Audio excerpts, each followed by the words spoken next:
be able to gather here together this evening for the City Council meeting in the City of Maricopa.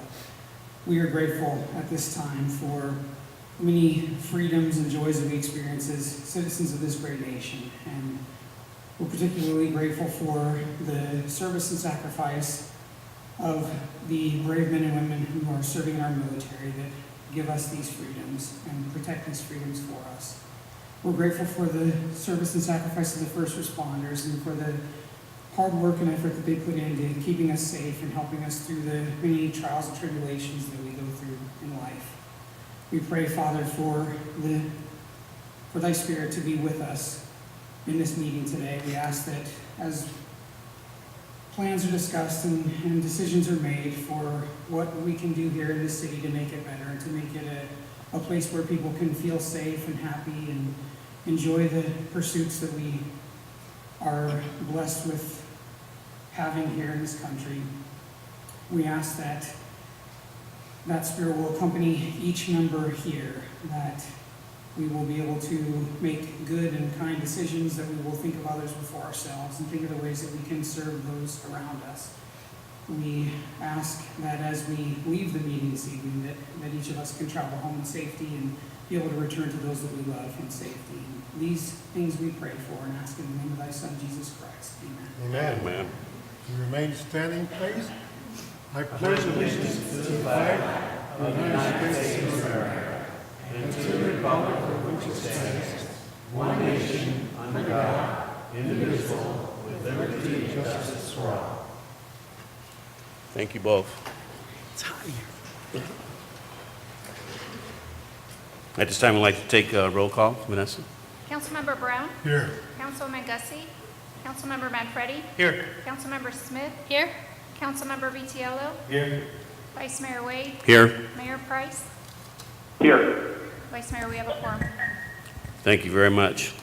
The mayor is out of town on city business, and so he's joining us by satellite, by telephone, and City Councilwoman Gussie was excused for tonight. I'd like to move forward to proclamations, acknowledgements, and awards.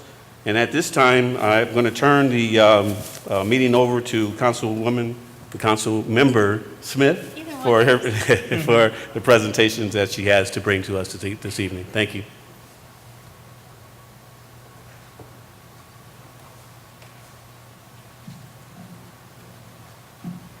I like to face you all, so I'll move this so I can see you.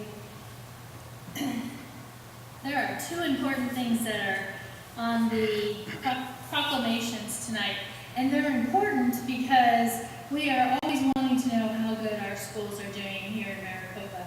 And these two elements are just astounding recognition for how well our schools are doing. And I think it's very important to share with you, with the community that's watching on television, and with our council and mayor, exactly what's going on in a couple of these areas. So, the first that I'd like to cover is the Maricopa Rocket Challenge. So, yep, I'll bring up my slides. You can see here that we performed these on the 2 dates, one in February, one in April. We had 135 level 1 rockets launched, and level 1 is an altitude rocket, which the concept is to go as high as you can go. And the highest you go, the winner is the one that reaches that amount of feet. The second, we had 270 level 2 egg launcher rockets launched. And an egg launcher rocket is where you actually insert what we call a payload, like a pretend person, and it's an egg. And the idea is to send it up, and the technology part of it is that you're trying to send it up high enough that it reaches we used 30 seconds as the target amount of time up in the air, and then the egg comes down separately, and you cannot break it in order to be successful. So the closest to that 30-second goal and the science and technology that it takes to get that is what the goal is. So you can see that we launched just over 400 rockets this time. I'm not sure I know. Oh, there we go. So what I want to share with you first is the sponsors, because this is approximately $5,000 to $8,000 project that we do here in the school, and we couldn't do it without these sponsors. And it's really critical that we have them. Rose Law Group has been a sponsor all 5 years. I failed to mention this is our 5th year of doing this, and Rose Law Group has been a Pinnacle sponsor all 5 years. This year we had another Pinnacle sponsor, Pinal County. They were very excited to take part of this. And then also we have the silver sponsors, which Ace Hardware, this was their first year participating, and Mike and Ace Hardware is always very generous to do that, and they played a key role. My fellow council member, Vincent Manfredi, was a silver sponsor, and our brand new project, Apex Motor Club, which had their grand opening, was a sponsor this year as well. And then we have our silver sponsor, which was Fitzgibbons Law. So we really appreciate it, and we really could not do this project without those sponsors. And then second, I have to recognize the volunteers. So first, and I'll ask a lot of them to come up. Guy Smith, please come up. You guys have met him before. He is our rocket engineer. You know, it says it doesn't take a rocket engineer, but it does take a rocket engineer for this. And Guy comes all the way from the north side of Phoenix, at least 3 to 6 times a year to help us do this project. And he does it for free. It's all volunteer. He gives his time. He drives his car. He brings supplies. It's all free, and he's just a wonderful asset to us. So what I want to do for him, he doesn't know this is coming. By the way, we save the noses of our rockets so that we're very efficient cost-wise. But I made you this shirt, rocket guy.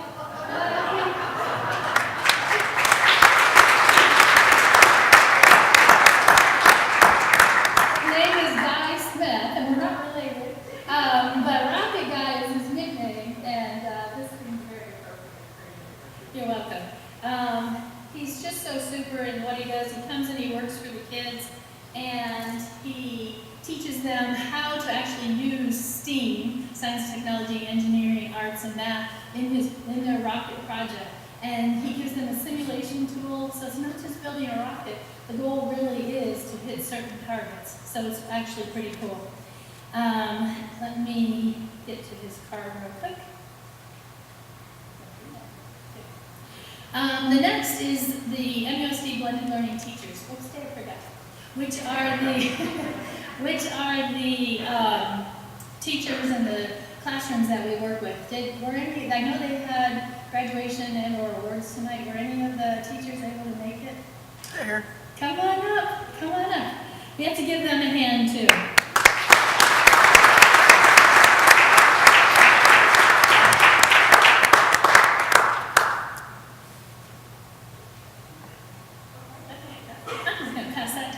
That'll take less time. Without the teachers, we couldn't do this project either, and they were actually the ones who, I just give you a little bit of background, at General Dynamics when I worked there, they said, hey, would you like to do a STEAM project in your community? And as a council member, I'm like, hey, how can I pass that up? And so I put in a proposal based on their request to do rocketry, and received the grant from General Dynamics for the first 3 years, and in the last 2 years we had to go out for sponsorships. But we couldn't do it without the teachers. And then next, I don't know if I saw anyone in the group from the Maricopa High School ROTC group. Anyone here? Okay, they were phenomenal, absolutely phenomenal. We could not have done this year's launch without them. They helped in every way, shape, or form. Their picture is up there with Guy and all of us in terms of those ROTC folks that were able to help us. And then next, unexpected, our firefighters, Captain Paul's team. I don't know if we have anyone from Captain Paul's team. They might actually be serving right now. Okay, but Chief, we want you to know, and we have a card thanking them. They came for safety reasons. And then when the ROTC folks found out on the second day that they weren't able to serve because of testing, what would you pick, going out and launching rockets or testing? Well, they got stuck testing. The firemen, without me even asking, jumped in and helped. And you can see their pictures on the right. They jumped in and helped, and they were phenomenal in what they were able to do with our kids, and they worked so well with them. And then Guy is the chair of the Superstition Modeling Society, and they bring out a full trailer of equipment to help us do the launches, and we couldn't do it without them. And then Councilmember Vincent Manfredi, who's being shy and hasn't come down yet, he was not only a sponsor, he also came out and volunteered. And again, without the volunteers, we couldn't do what we do. And Supervisor Anthony Smith was a volunteer, and Jim Irving, I saw Jim here. Come on up, Jim. He was a volunteer as well.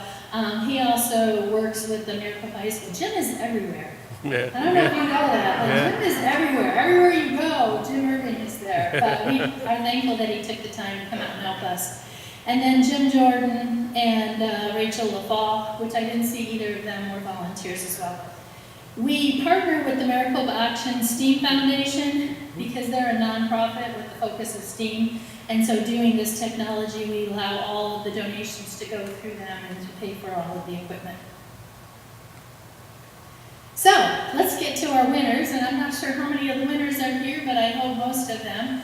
And if I could have Mike Ritchie come up and hand out the certificates for the altitude winners. Okay.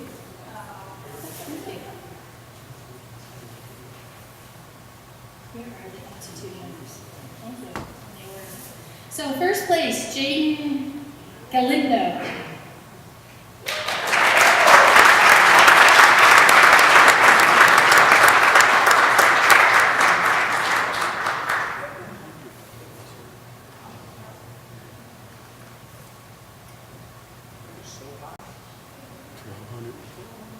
Pretty good. Okay, come and stay up here, Jason, back up to Jason also, or Jaden. Just a little bit about Jaden's time. I asked Guy Smith, our rocket expert, so how high is the highest these things are supposed to go? He said about 1,200 feet. Well, look at that. That's magnificent. So I don't know what kind of science and technology you use, but that's pretty outstanding, so congratulations. The second place goes to Milagros. Yeah, thank you.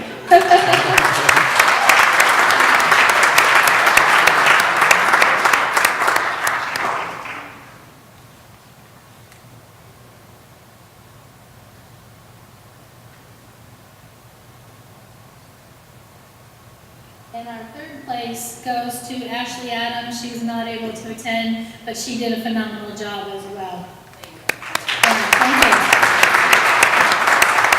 All right, so you see the difference between, on the right you see the altitude, it's a shorter, skinny rocket. On the right is the egg launcher rockets, and they put their egg in that cone up at the top, and they have to prepare it so that it doesn't crash and break open by the time it hits the ground. Now here's another amazing feat. First place, the target time was 30 seconds descent. And our first place, Sebastian Graylian. Come on up.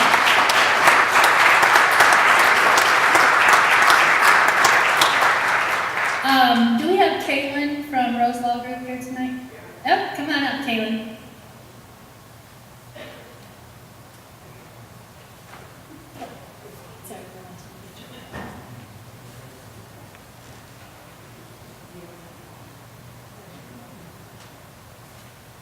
And the first one goes to Sebastian. Yep. This is Caitlin from Rose Law Group, one of our premier sponsors. Okay, so look at the time that Sebastian had. Our target was 30 seconds. Sebastian hit 30.04. This is the first time anybody has come back to us. Very good. Our second place, goes to Sebastian. Our second place goes to Chelsea Scholes.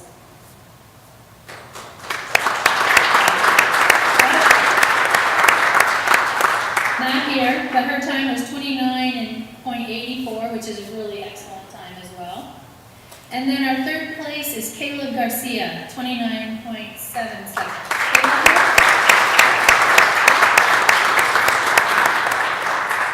Those are excellent times. So pretty exciting, and every year I think they get better and better with the simulation software. software, as you can see evidenced here. Okay, so then we have an art contest, and I wanted you to see this art because it's pretty amazing. First place goes to the one on the right, Woody's Gone. I love the title, but this is just the front on the right of Woody drawn on there, and on the back he had some artwork as well, or she did Syria Artiega. Yeah.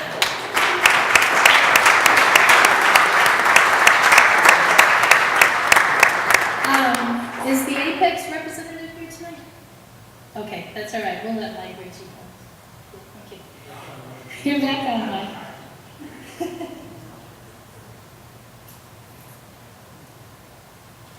I was impressed with this young lady because we had her name spelled wrong, and instead of somebody else taking care of it, I received an email from her saying, "Councilmember Smith, you spelled my name wrong." And I was like, "All right, I'll fix that." But the fact that she took care of it herself, I was way impressed. Okay, and then the second goes to Erica Brown, and the name of theirs, which there's got to be a story here, Mrs. White, come back. And is it Whitty? Whitty, okay. Mrs. Whitty, come back. So that goes to Erica Brown. Is Erica here tonight?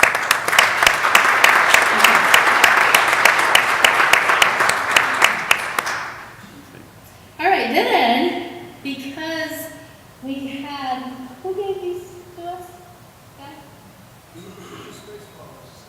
The Superstition Space Modeling Society, which Guy is the chair of, provided these donations as a raffle. So we have a 5V rocket that the raffle winners, Saturn V, that the winners are Sela Decent and Marley Pulaski. Either one of them here? Okay. And then the LJ2 rocket is Michael Pinkstaff and Christian Ramon. Are either of them here?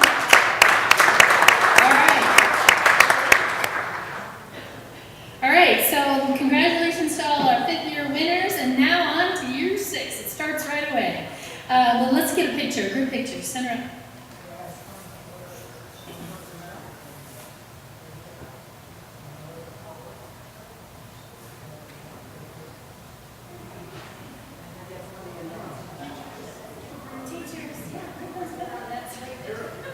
Yeah.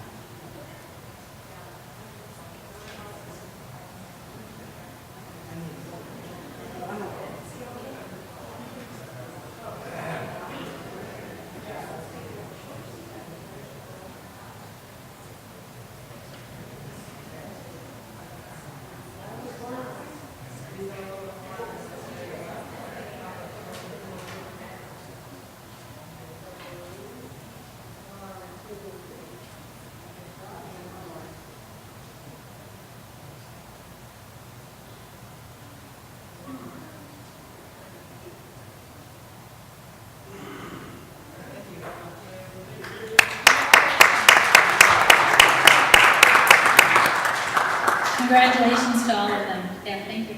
Thank you.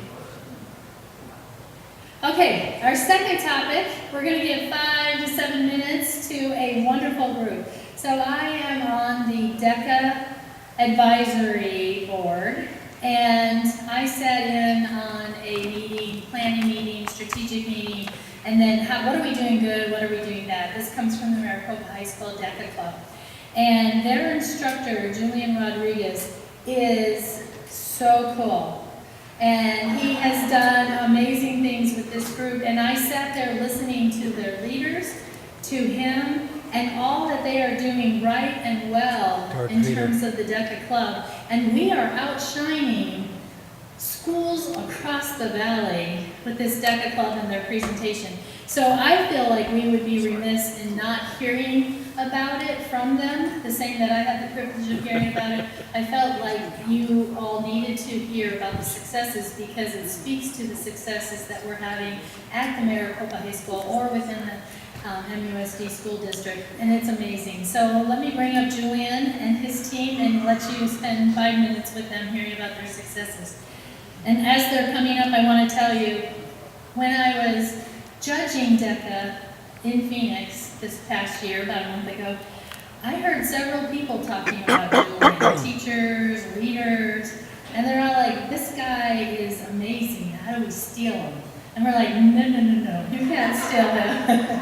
So he's pretty cool. Come on up, guys. Don't be shy. So let me turn it over to them and enjoy hearing what we're doing here in Maricopa. Good evening, council members, ladies, gentlemen. We're so excited to be here today and tell you a little bit more about our program.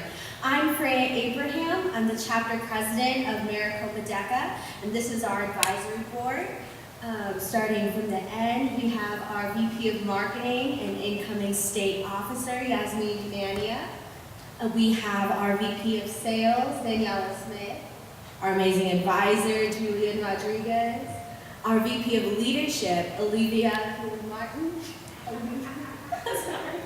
And our VP of Career Development, Brendan Maxwell.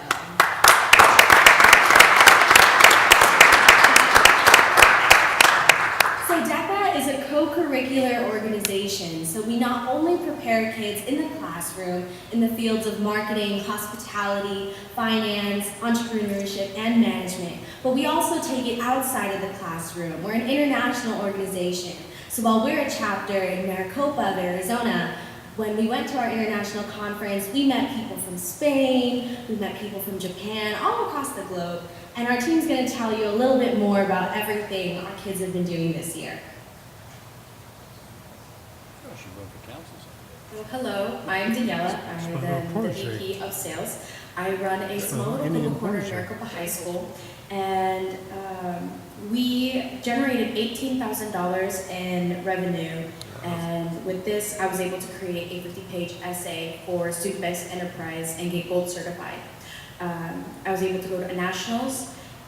We are one of 16 in state and one of 496 to have been gold certified.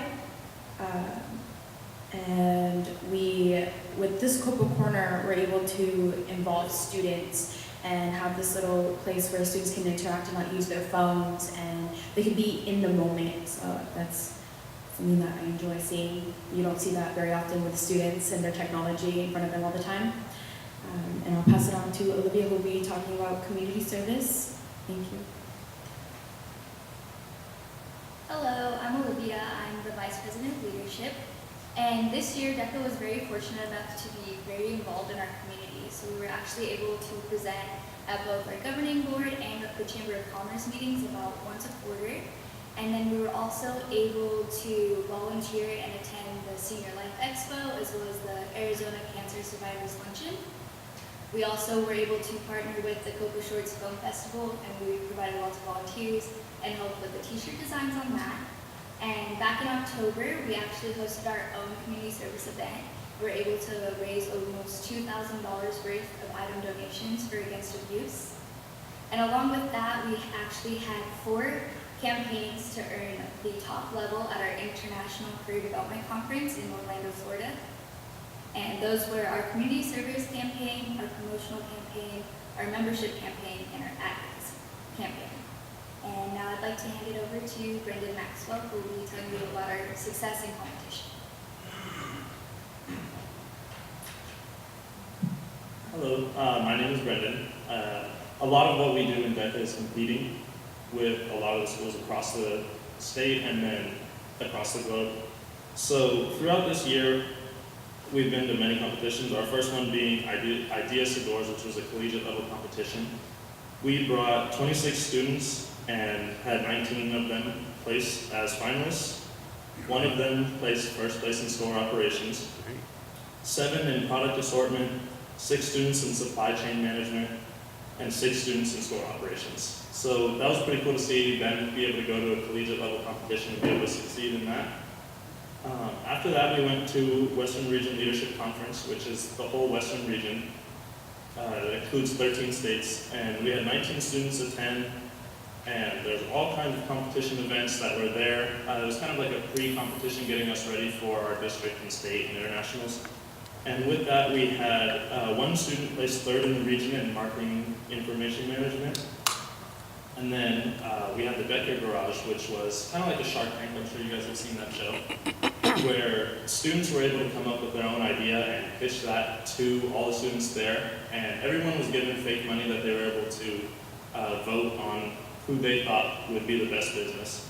And those top 3 were able to go pitch it to real sharks in front of everybody at the conference. We had teams place 4th and 2 teams place in the top 10 in the entire region. The team that placed 4th was for the entire region. The 2 teams that placed top 10 were for the state. With that, we also had a mock test to get us ready for our testing. We had 2 students place top 10 in the entire region, which is amazing for 13 states. With that, we also had Mr. Rodriguez, our advisor, win the best advisor in the entire Western region, which came as a huge surprise because we didn't even know they had that going into the conference. So when they announced that at the award ceremony, we were all completely shocked.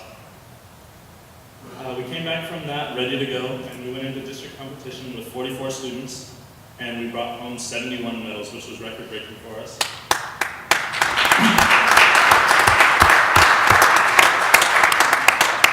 We had 29 test medals, 27 role play medals, and 15 just overall top medals. With that competition, it felt like there was times where we would go into events and we'd win 1st, 2nd, and 3rd. So we were just completely sweeping events. It felt like the announcers were going to get tired of saying Maricopa eventually.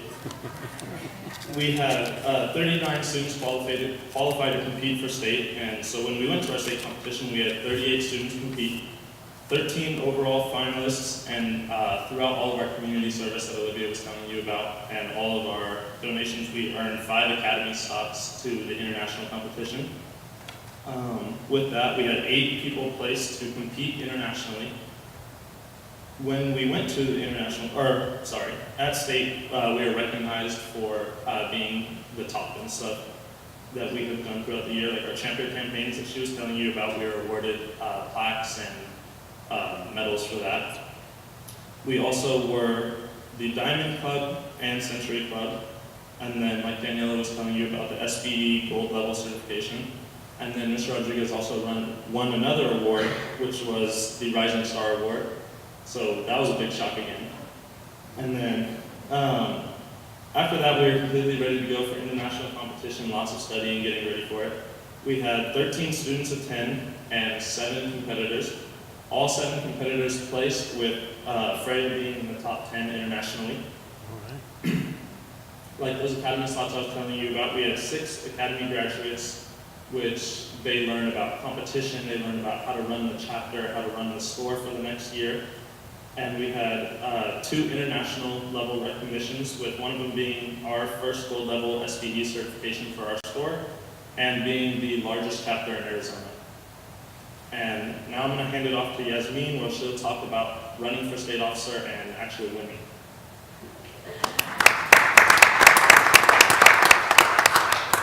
So, like you said, my name is Yasmin Heredia, and I'm currently the VP of Marketing.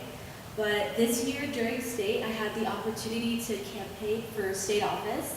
And during this, I got to create posters and pins and come up with a campaign booth and speeches and a slogan and all these things that like adults get to experience, that I got to experience. And it was an amazing opportunity. It was really cool to see how these kinds of things work.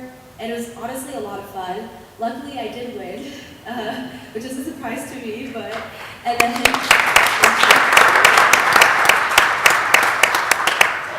because of this, I got to go to the International Career Development Conference for state office and for competing, and I got to attend the academies there, and I got to learn a lot about team bonding, and I got to get to know my state officer team and learn things that would help Arizona DACA and how we can improve with our members and get to know them. And I'm just really excited to get to know a lot of the members and help out with running the conferences next year and speaking at a lot of them. So I'm just really excited that I get this amazing opportunity. So now I'm going to give it off to Mr. Rodriguez, and he's kind of going to close it off. So,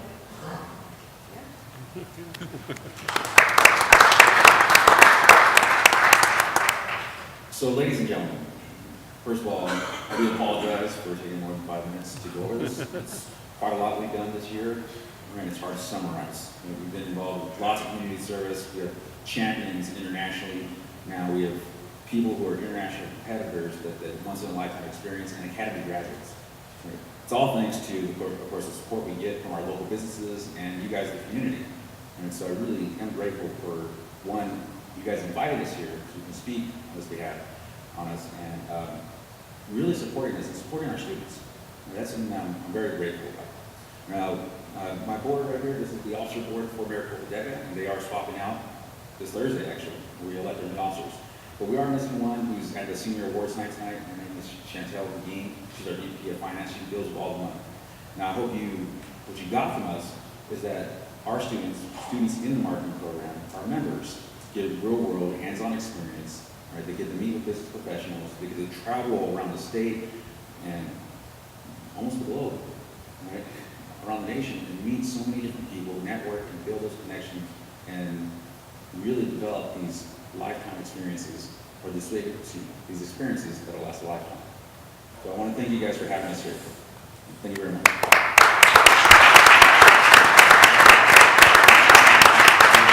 That's right. He's here apologizing for minutes over. But I gotta tell you once again, this guy, every time I see him, he's like a chameleon. He like changes into a different person. I never know what he's gonna look like. One day you had a full beard and long hair, and I'm like, he comes up to me, "Hi, Councilmember Smith." I'm like, "Who are you?" But anyway, it's been a privilege, and this team and their volunteers got to meet Congressman O'Halloran when they came to serve at the Age Friendly meeting. So it's been a pleasure. As they mentioned, they came out and they served food and gifts to the survivors at this Cancer Survivor Luncheon. They're willing to serve, but these are, for business owners, these are going to be your star people in the future here in Maricopa. They know how to operate a business, and they know how to do it efficiently and with a great budget and professionalism, as you've seen tonight. So I want to thank you for all that you're doing for the city of Maricopa and the quality of education that you're giving to our students, and for our students and the work that they're doing as well. Yeah, thank you. Yeah.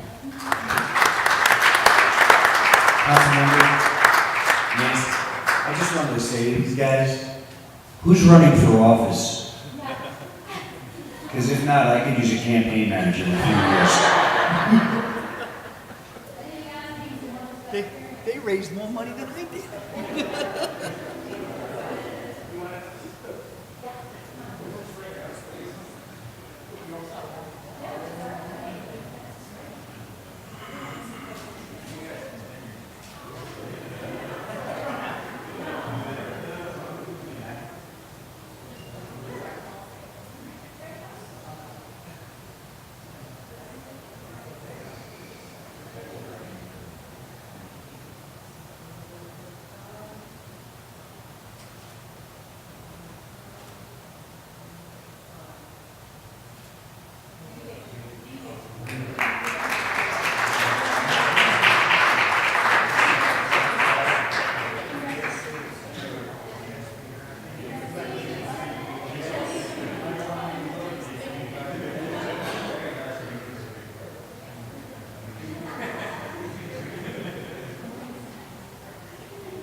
Leadership.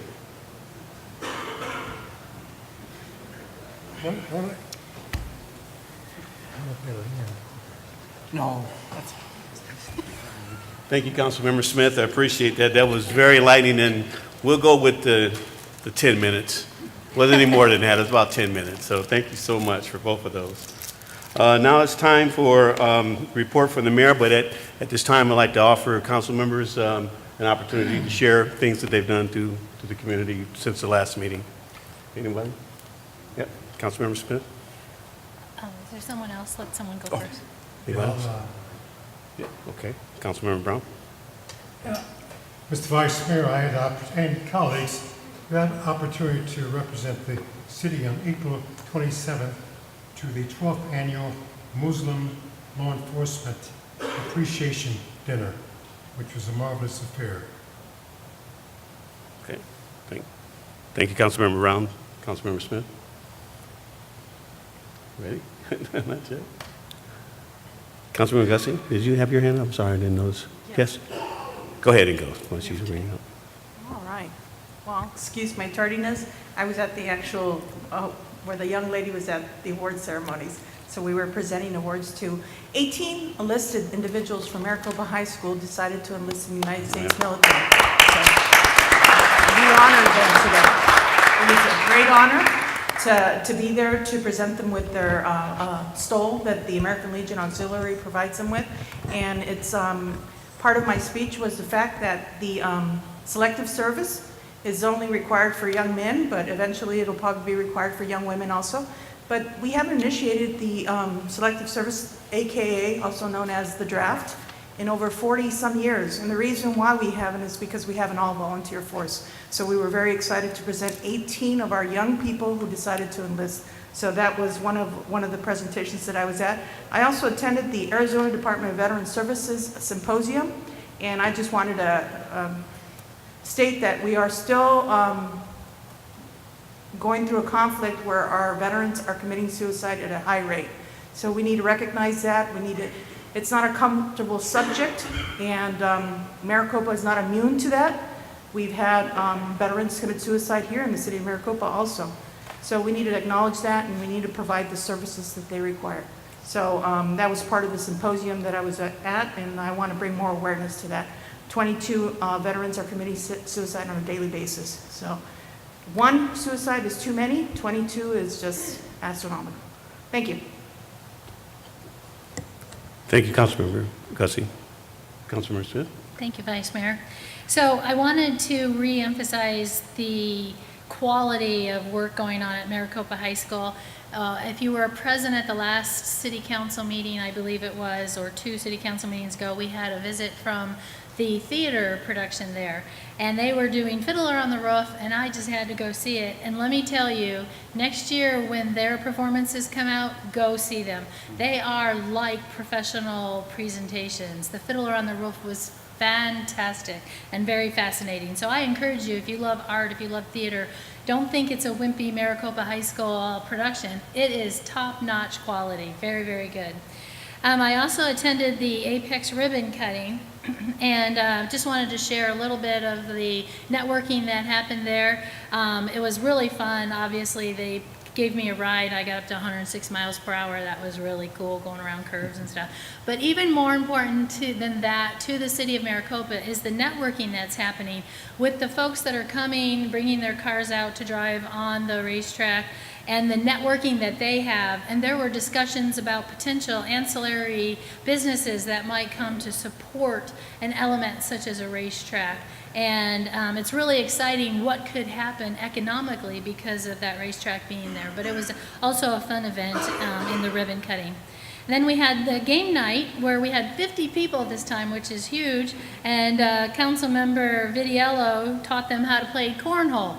So funny, they wanted to have the rules, and he's like, if it lands on the board, it's 1 point. If it goes through the hole, it's 2 points. Pretty easy. But it was really a lot of fun, and we had probably about a dozen people out there playing cornhole. But 50 people, pretty fun. So if you're interested in getting to know people, coming out, playing games, game night, which is the last Friday of every month, is really a fun place to do it.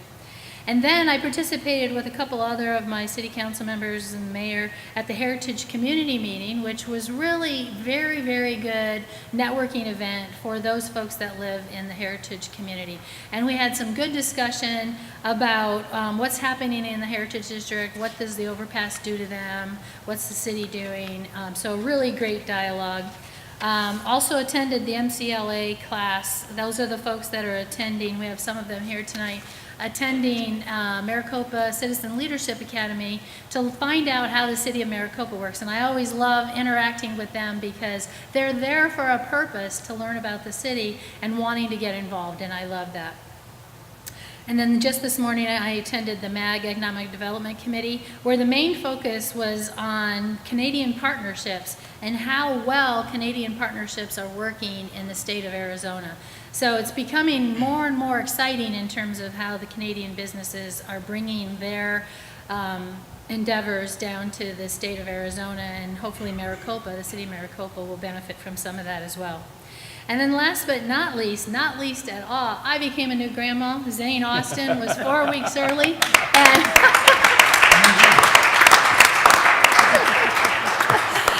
let let me tell you, there's nothing like grandkitties. But he was 4 weeks early, but he was so healthy. It was just a boatload of fun to see that. So that's all for me, Vice Mayor. Thank you very much. Thank you. Anyone else?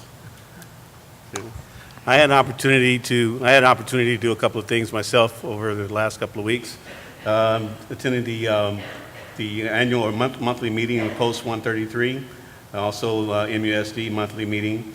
And then I had an opportunity to attend the Pima Butte's A+ school presentation.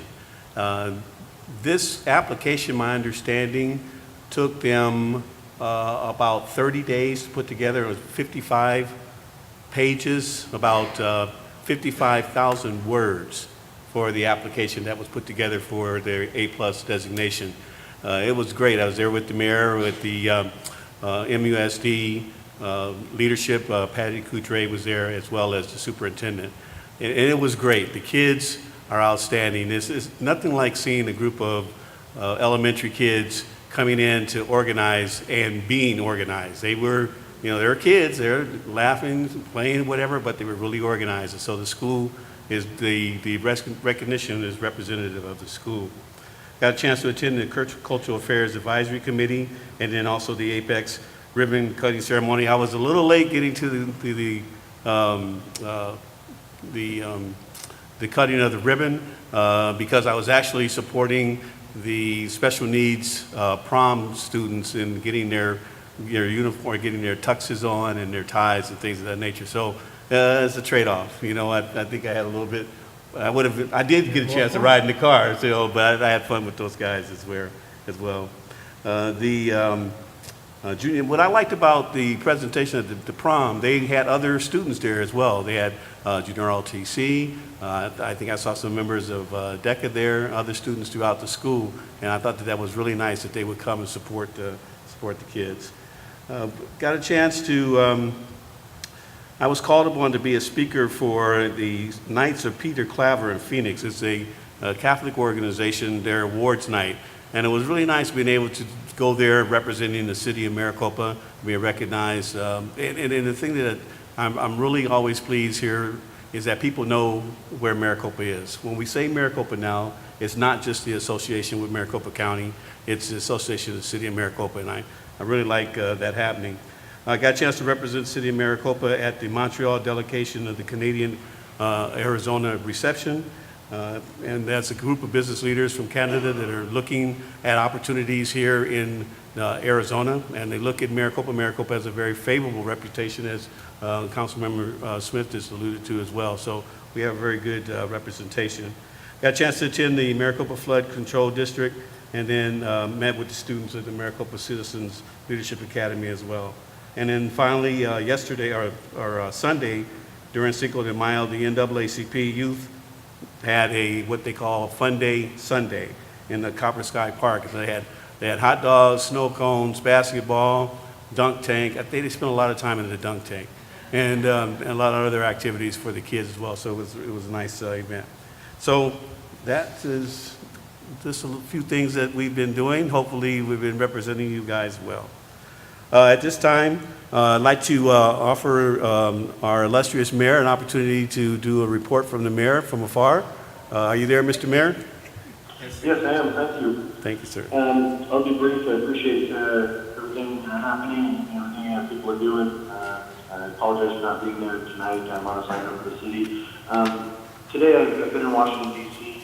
all day and been here with the Chief Advocate of the Greater Phoenix Economic Council. And the process of being here, I'm here with some of the Valley's top CEOs, as well as other elected leaders from other cities, other counties. And the idea is we are trying to we have a variety of different tracks. I am on an infrastructure track. We spent the day at HUD, FCC, Department of Commerce, the Brookings Institution. We met with Senator Sinema. We spent time at the Department of Transportation. And basically, we're discussing opportunity zones. We're trying to see how to get those expanded. Maricopa does not have any opportunity zones, and so that's something we're trying to fix.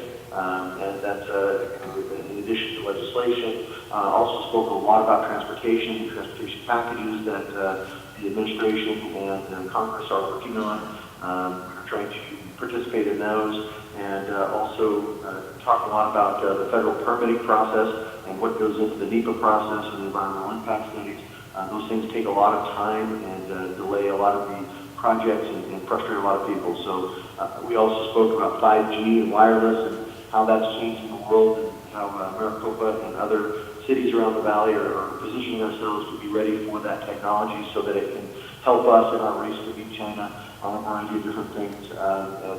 We were very successful in that 4G, and so we're trying to make sure that we're prepped on the 5G side because of the advent of so many technologies and business as a whole from a global economy perspective. So it's been a very productive mission so far.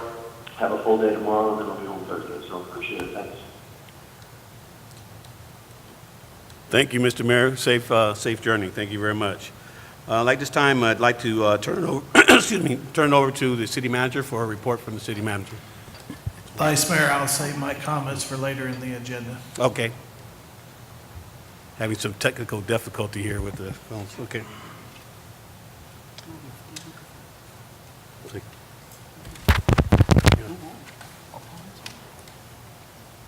That's okay. I think can you hear me out there? Vice Mayor, do you want to maybe just try the other seat? Yeah. Uh-oh. Mr. Mayor, can I sit in your seat? Permission granted. Thank you, sir. It's at this time I'd like to offer a call to the public.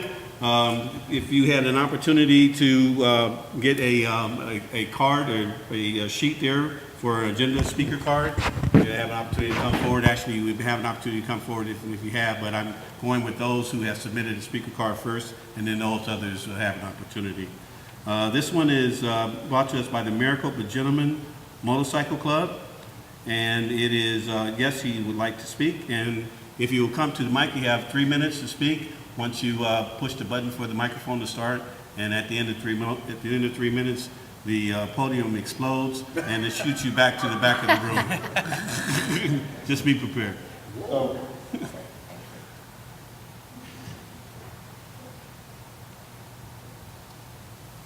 Does it start now? Yeah. It starts now. Okay. Hello guys, we're the Maricopa Gentlemen Motorcycle Club. We want our goal is just to introduce ourselves, a little bit of what we're about. We definitely want to add to the bright history of Maricopa and represent to the fullest, as you stated earlier. With that, I want to introduce our president. How you doing, everybody? Good. My name is Icon, president of the Maricopa Gentlemen Biker Club. My goal today is to let y'all know that we're here in the community. Many of y'all may have seen us around, riding. That's our aim, to be a productive group to the community. Anybody need help, anybody need any assistance with anything, these guys here, myself, and I have more members are willing to step up and do anything necessary to, present ourselves in the community in a productive manner, because we know how people look at biker clubs, number one.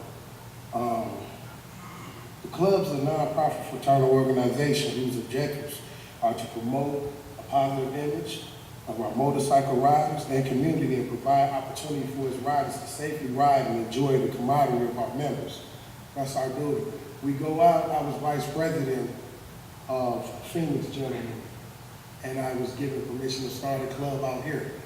We have 3 clubs in Arizona. We're a nation of members.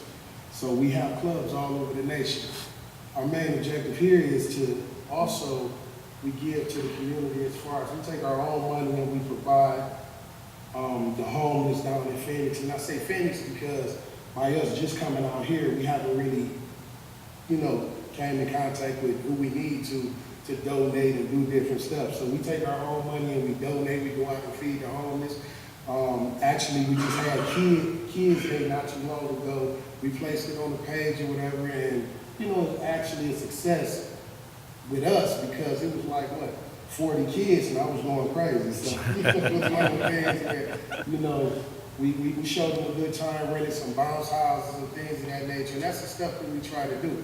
At our club that we just opened, we try to have a Friday night where everybody can come out and enjoy themselves and have a good time. Normally on Saturdays or something like that, we would throw a comedy show, or we would throw a 45 and over party or something like that, where everybody can come out and just enjoy themselves, you know. And just to let y'all know, you know, like I said, we here. We're here. And we gonna be here. This is my vice, listen, he don't want to talk. This is my vice president. Anybody have any problems or anything, I will leave my card. Any kind of problems within our group or any concerns that's brought up, noise level, whatever the case may be, call me. I will leave my card to call me, and you call my vice president right here. And we'll take care of it instantly. So that's what we wanted to bring to the table and just let y'all know this is what we're about. And we're going to try to continue to grow and be a productive bike club to the community.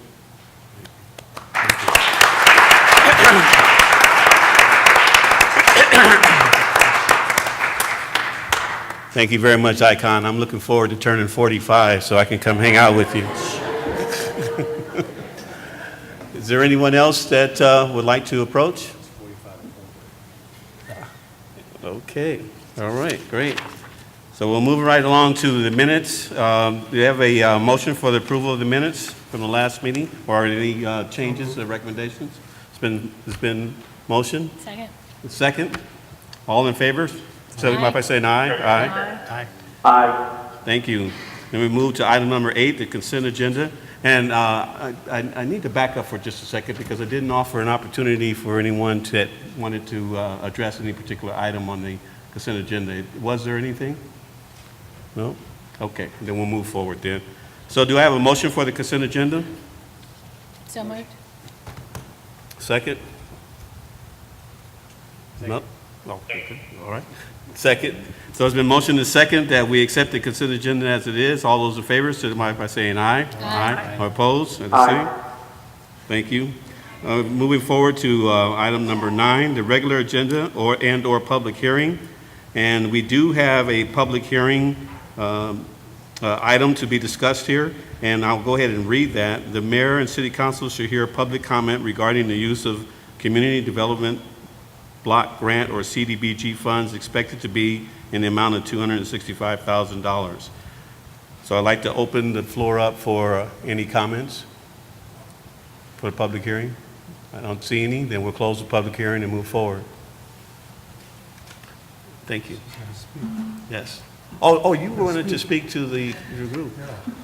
Yeah, we still get basic presentation. Vice Mayor, I'd recommend we have a brief presentation, then you might have comments after that. Oh, okay. All right. My bad. Thank you. Good evening, everyone, to City Council, Vice Mayor, Mayor on the phone, City Manager, department heads, and the public. My name is Cassandra Brown. I am the Grants and Budget Coordinator. And so this evening, I'm going to do a brief overview of the Community Development Block Grant and public participation. And just some housekeeping rules. We have to have record that we've had this particular meeting, so I'm going to be a little bit of a pest. If I can have everyone sign off that they've actually been to this meeting, because this is a requirement from the grantor, which is HUD. So basically what I want to talk about today is the objectives of reviewing what the Community Development Block Grant is.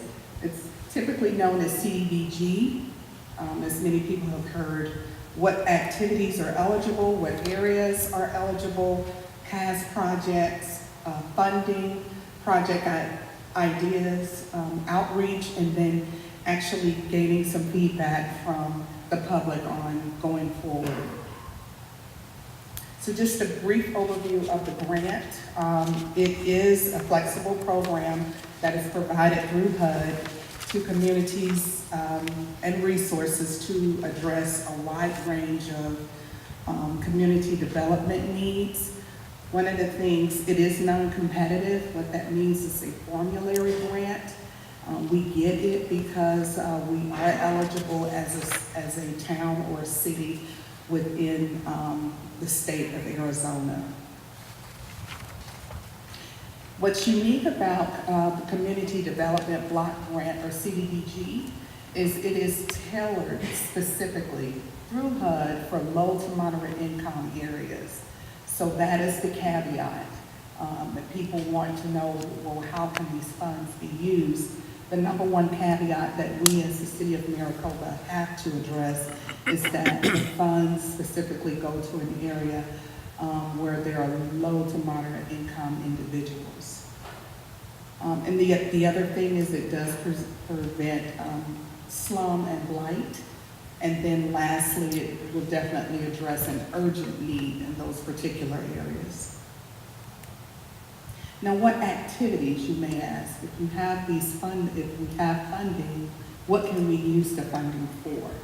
So just briefly, it can be used for public works, public services, economic development, housing, community facilities, and as well as community revitalization. So within those areas that we have deemed to be eligible for CDBG funding, these particular activities or areas can be used to expend the funding.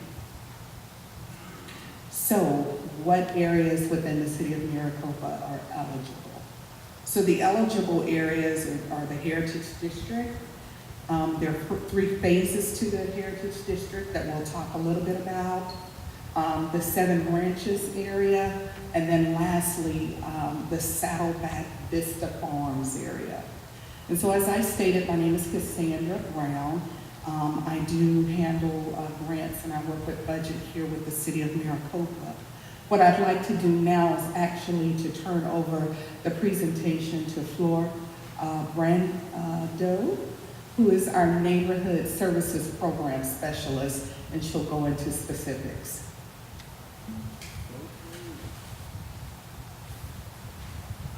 Hello, good evening.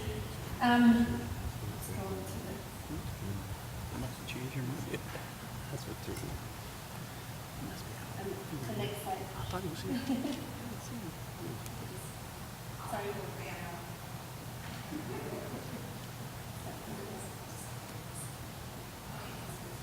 Perfect, thank you.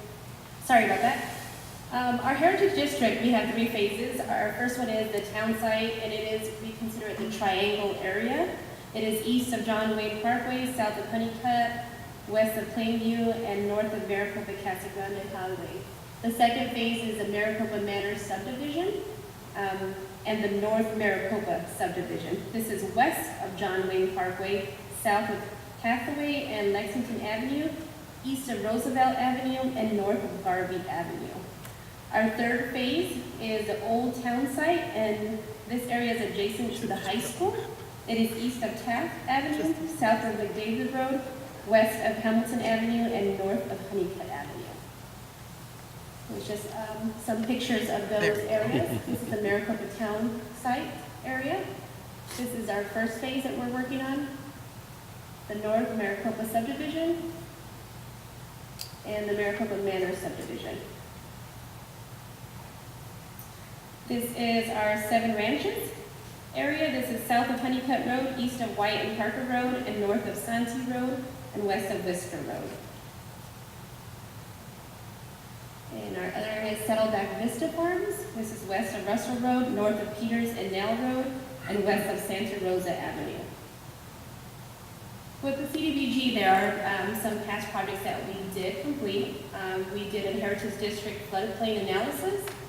We have the construction of the domestic violence shelter, and we did street improvements. Our CDBG funding, we partner with the city of Eloy. We receive funds every other year, and historically does not exceed more than $300,000 a year. These are some of our potential project ideas that we have. These projects, the need is to be prioritized based on the needs of the community.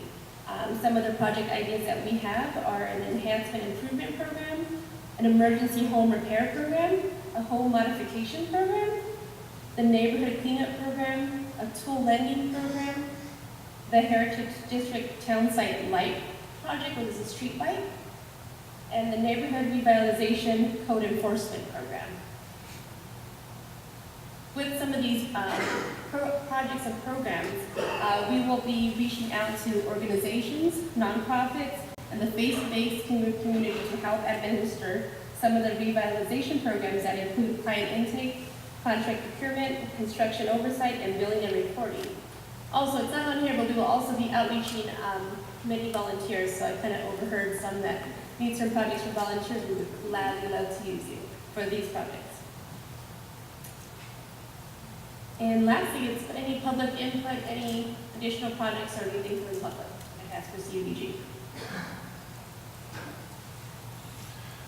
Vice Mayor, that concludes the presentation, and you can welcome comments at this time, but understand, I think they have a period of how many days to make comments? Is it, Cassandra, is it 30 days? 60 days?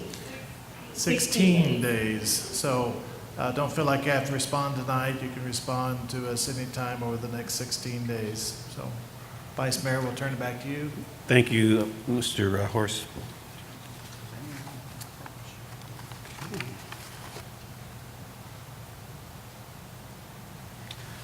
So that concludes item 9.1. We move to item 9.2. The Mayor and City Council should discuss and possibly take action on adopting a tentative budget for fiscal year 2019 to 2020, FY 1920, and the 5-year capital improvement plan discussion and action. And I believe this is primarily for discussion, or is there action to take place, Mr. Horst?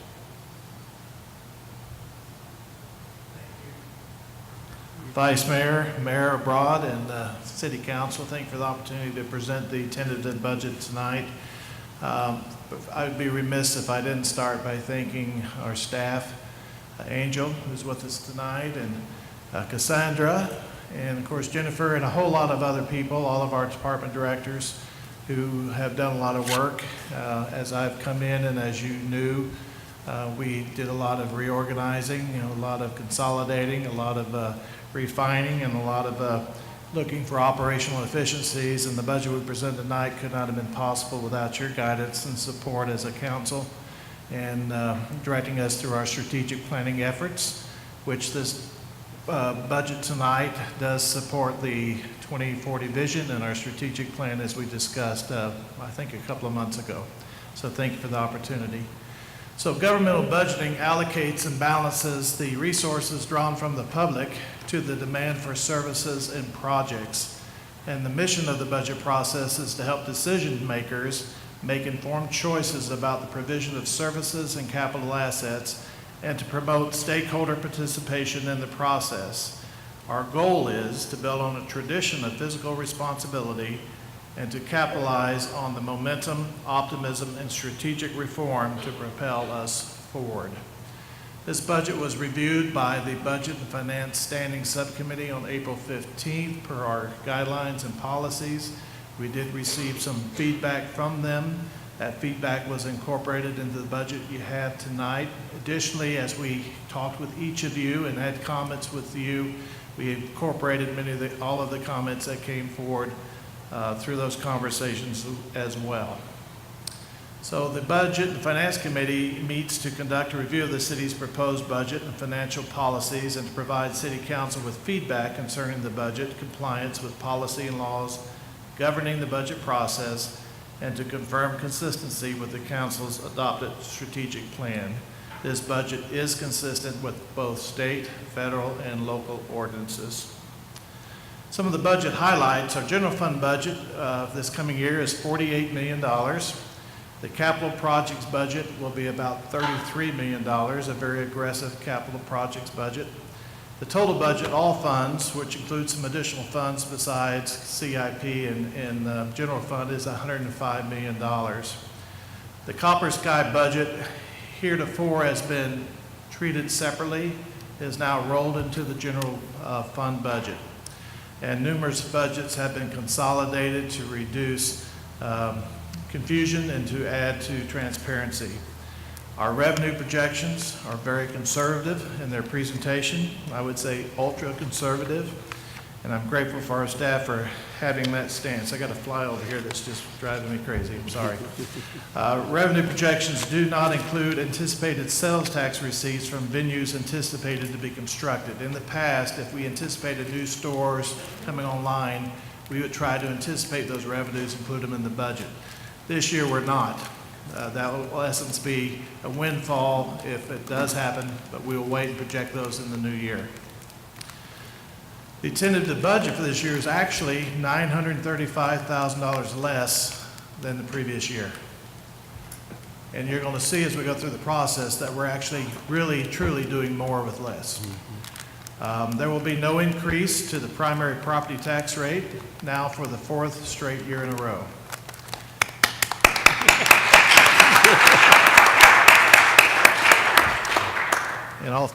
In all fairness, when I was in my interview, the council said, whatever you do, don't raise taxes. So I'm just, following directions. Thank you. But thank you. For the first time in this city's history, this budget establishes an asset replacement fund and sets aside additional funds in support of self-insured losses and disaster contingency reserves. And this budget retains and exceeds the reserve requirement currently at 64%. Funding for street maintenance will increase by more than $2 million through prudent utilization of DIF, HERF, and county road tax funding. For the first time in this city's history, this budget includes paying off the total unfunded liability for police PERS. That's the post-retirement funds. That's significant because it will save us approximately $150,000 plus a year. And that number would grow every year as our budget grew, but we're going to save that money. In addition, we pattern ourselves over the next 2 to 3, 4 years to pay off the balance of unfunded liabilities. And I think as we do that, we may be one, if not the only city in the state to have done so. The budget will also introduce new and our revised key management practices to govern budget management. This budget will provide for new personnel and equipment to support municipal operations. And I wanted to just touch on some of the revisions or policy key management practices that we have recommended for you. Key fiscal management practices are policy statements that provide a sense of the budgetary environment. The following formal statements are presented as principles that will govern the budget, accounting, and financial reporting for the fiscal year of 1920 and beyond. So the first one is to establish a fleet capital reserve. We've not had a reserve fund. We traditionally have just funded this out of the general fund. This will not grow overnight, but will allow us to eventually curb the ebbs and flows of high expense capital projects for fleet by having a fund built up. As an example, if we have to replace a fire engine or tanker, that could be $1 million hit. And that's tough to budget in a given year, but if we can begin to set aside those dollars and pay cash as we go, we can level out those expenses as we go. One of the changes we're making too is as we sell our assets that are no longer needed, those funds will be put into this fund to help grow that foundation. Typically, a lot of cities will try to sell those assets and count it as a revenue for this year, and we never really capitalize on what we think we will. So we're not going to count on those revenues in this year's budget and run the risk of not meeting our revenue projections that will go into this fund balance for future fleet replacement. And of course, until we build up that amount, we will have to rely on some general fund assets. But in essence, we will begin to set up a depreciation program for each of our fleet and other assets, and eventually our facilities as well, so that we can then have a formula-based process by which we set aside these funds for future cost. To number one, make sure that we replace our assets timely. And number two, to make sure we never have to borrow money to fix our assets. And number three, to make sure that we maintain them sufficiently so that we don't have to replace them prematurely. Our self-insured losses reserve, we're going to be setting aside a a fund of $1 million that can be used for losses not covered under the existing insurance programs. You never know. This fly just won't leave me alone. You never know when there could be a major catastrophe, a flood or something else. We may reach our limits, and it's important that we have some funds set aside for those type of emergencies. The chance of it being used, pretty minimal, but we need to be prepared. In addition to that, the General Fund Disaster Contingency Reserve, which allows us to maintain an emergency reserve equal to $1 million, and these dollars will be used in the event of a declared emergency, which would be called by the mayor, providing financial support for recovery efforts as directed by the City Council. We may find that at the end of the day, FEMA or other organizations may reimburse those costs, but we have to front the cost up front and then hope to be reimbursed later. And having been in Florida for many years and a lot of hurricanes, sometimes it takes years and decades to get those costs squared away. And sometimes after you square them away, a decade later, they come back and they want to reevaluate and get some of their money back. So we want to be prepared for those things. We also, this one probably seems obvious, but we're calling it the deobligation policy. And what that means is when we plan for capital projects or capital expenditures, we set a budget. If we find that that capital project or purchase is less, that doesn't mean those excess dollars can then be used somewhere else. They need to go back into the fund balance and be reappropriated by decision of the City Council. So in essence, if we have $10,000 for a new truck and it only costs $9,000, that $1,000 isn't free to spend on other things. It goes back into the fund balance and would be deobligated and then be repurposed at a later date. Revenues, in essence, we wanted to put in the policy that our forecast shall be conservative, meaning it will be slightly underestimated to reduce the probability of a revenue shortfall. And then budget oversight, if we find that revenue streams are failing or falling behind, and understand most of our departments concentrate on one half of the budget, and that's the expenditure side. But Angel and I and Jennifer and Cassandra, we concentrate on the revenue side of the budget a lot too. And if revenues are not being realized, we have to make course corrections to make sure that we stay in balance. So this gives us authority to make appropriate cuts or to freeze certain expenditures, and certainly we will not do any of this without keeping the mayor and council appraised of these actions. But you can't recover if you overexpend. You can recover if you prepare and make necessary course corrections. So I want to highlight some of the capital projects. This is not all of them. The budget will advance and prioritize capital improvement projects that support, number one, public safety and or promote economic development. And the CIP includes projects to beautify the city, improve quality of life, maintain highways and streets, and improve traffic flow while fostering economic development. First and foremost, as you know, we're working towards a new library. That is in the budget. We're in the design stages now. We had our first public hearing. About 55 people or so showed up. Comments were all positive. A few suggestions that we've taken to heart. In addition to that, we hope the budget does show the start of the construction, hopefully this January in this same fiscal year. We're looking at repurposing the existing library to support our seniors and our veterans and other community needs, such as arts and music and whatever those things may be, HOA meetings, nonprofits, whatever those things might be. We're also looking to create our first ever monument sign so that we have a sense of place and presence when people come into town. We're looking to synchronize all of our signals on State Road 347. The mayor and his leadership, he and I was able to meet with the ADOT director and verbally, and now working to get it in writing, an agreement to allow the city to control our signals, to control landscaping, other beautification, incident command, and so forth. And the synchronization will be very helpful. Some said, how hard is that? There is an infrastructure involved to put it in, and once the infrastructure is in place, it will be supported by computer technology. The funding also includes some of the beautification projects as well. We're also putting a flood warning system in, and let me explain what this is. As you know, some of our roads go into the flood areas, And sometimes when they get to the flood, they find out the gates are now locked and they have to find a way to turn around and back out and get out. So this is a sign system that will be put early on before they drive down into that area, letting them know that the flood waters are up, and it will be based on a float system, so it will automatically trigger, it will automatically notify dispatch, and it's really, you know, the gates will be locked to keep people out, but the inconvenience of driving down and figuring out how to back out and turn around. Heritage Park improvements, where the Zephyr is now, the new Heritage Park as part of the Heritage District, to include the creation of a park area for those area residents, to include some play areas and picnic areas and community areas, landscaping and so forth.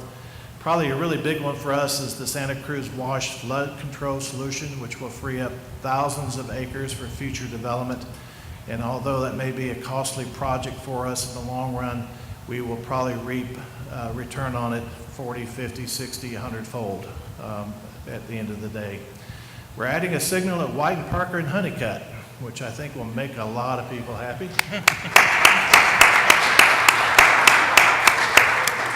Smith, Inky, and Chase Drive to White Parker Road will be widened.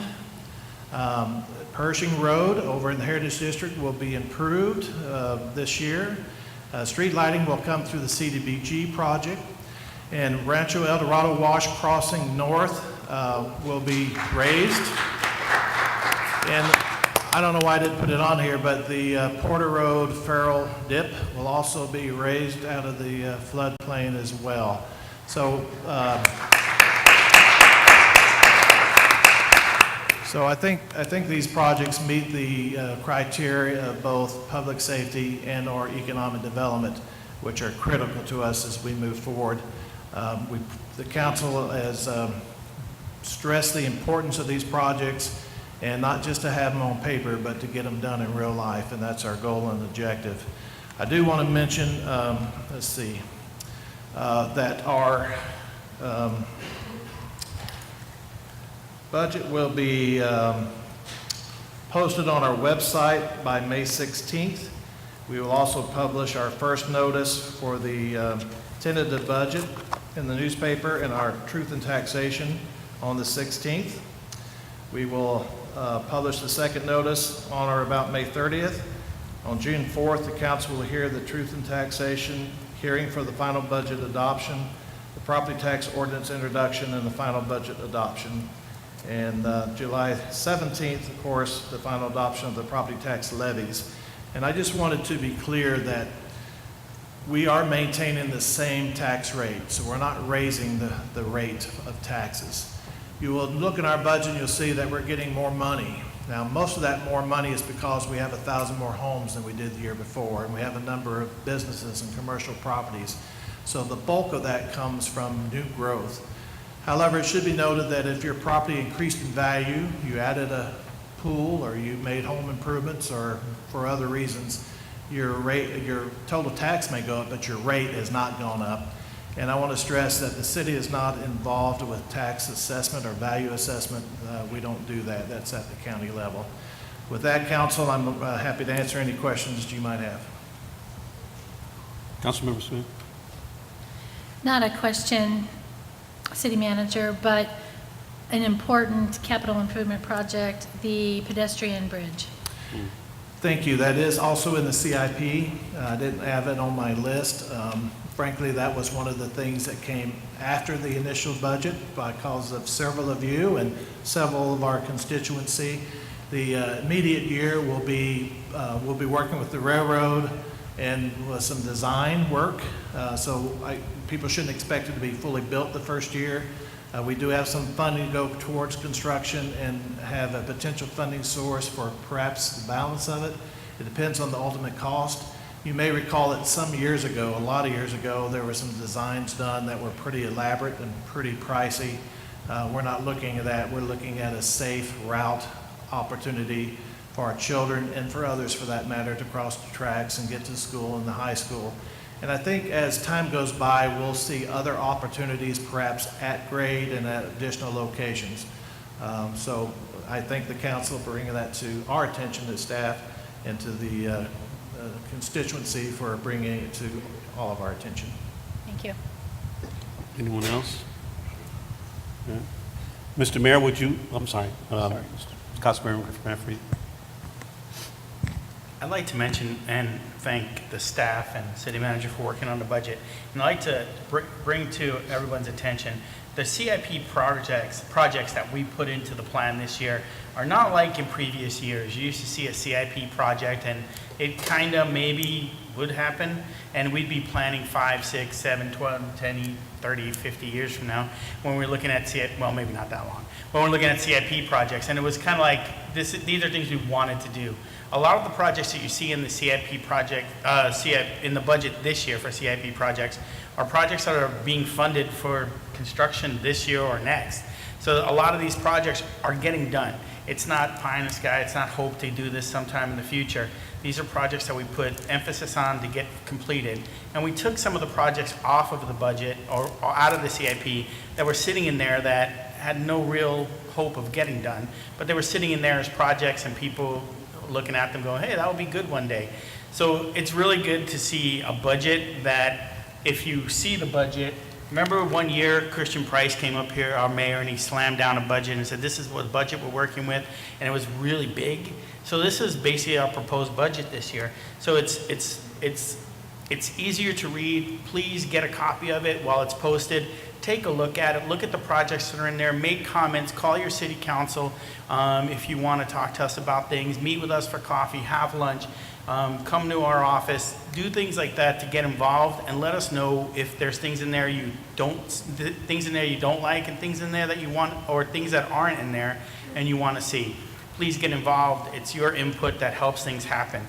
The pedestrian bridge, like we just mentioned, would not be in the CIP budget, CIP plans this year if it wasn't brought to our attention, and it was a major thing that people wanted done, so we were able to get it done. So please come to us with things that you need done or things that you think are important. Thank you. Thank you. Mr. Mayor, did you have something you wanted to add? Yeah, I would just say, I want to offer some thanks to staff and to City Manager Horst. The City Council listens to our constituents on a regular basis.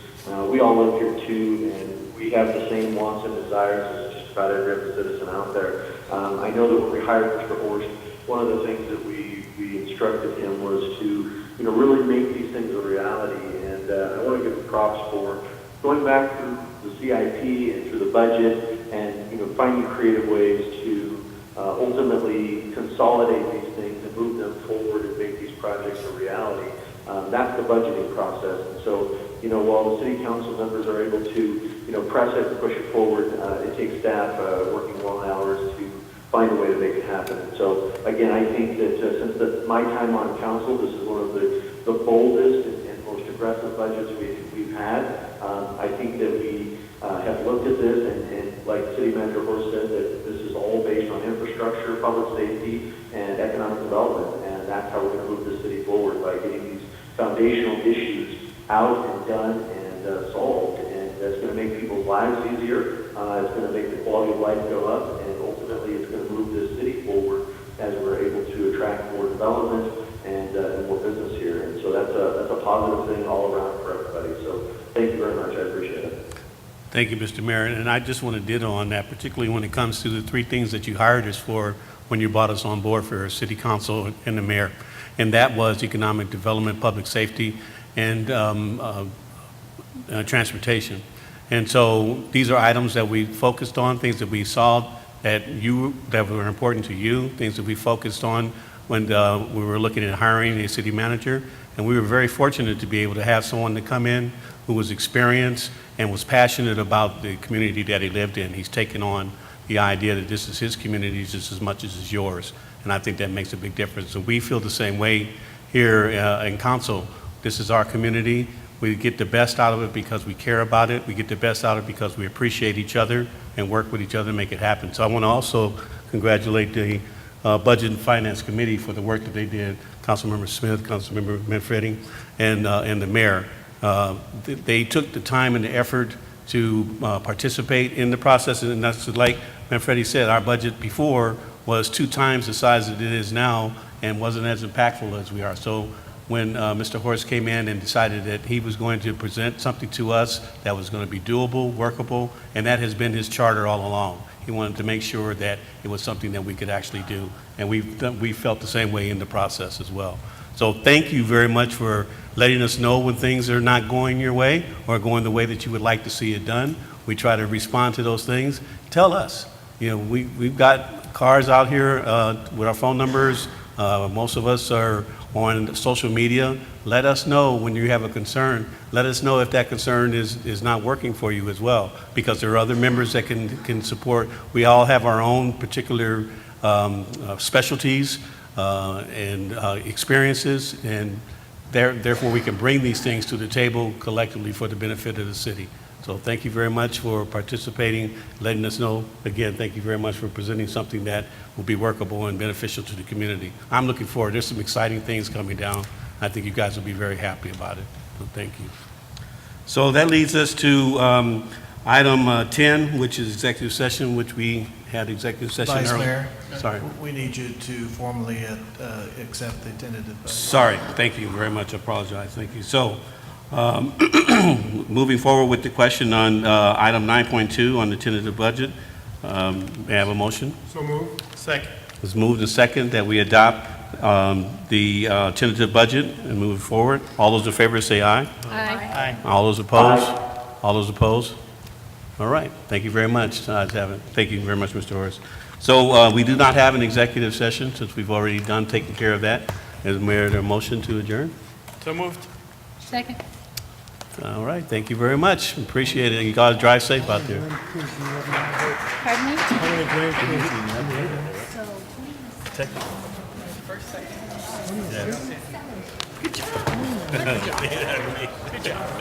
Thank you, man. All the way down to 6. Because he has a child.